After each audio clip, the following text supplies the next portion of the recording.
Hey Big Brother 26 fans, here's your episode 17 recap. This is for Wednesday, August 21st. This episode is the veto and the veto ceremony. We pick up right where we left off on Sunday's episode at the nominations. Tucker tells us that Brooklyn is his target. We see him follow Quinn into the rock room. He says, hey, what I said still stands.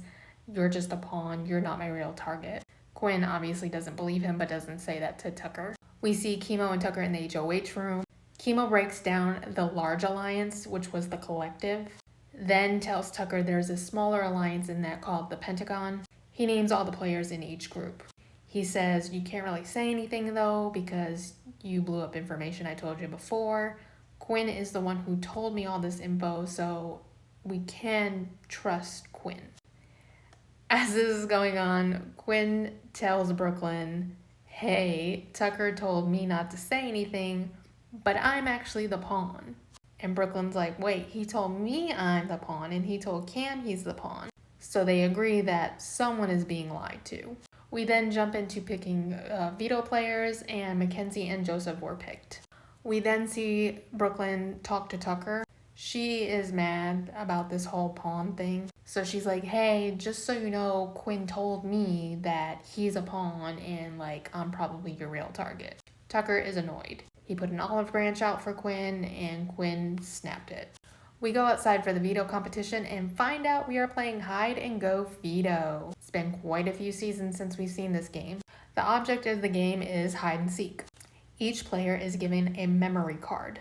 They will have 2.5 minutes to run through the house and hide it anywhere that they want. After all cards are hidden, each house guest will have 2 minutes to go through the house and find a card. This will continue to go on until 5 of the 6 cards are found. The 6th one that's still in the house is the veto winner. Brooklyn tears up the house every chance she goes to get back in. She's doing it Brett style. I ain't mad at her. Looking for cards, throwing stuff on where hers is. Defense, baby. She then purposely tosses Tucker and T-Core's clothes across the room here. Eventually, all the cards are found, and we find out that nobody found Tucker's, which he hid between these 2 drawers. So he is the veto winner. Though Tucker is not happy that someone took his clothes and threw him across the room.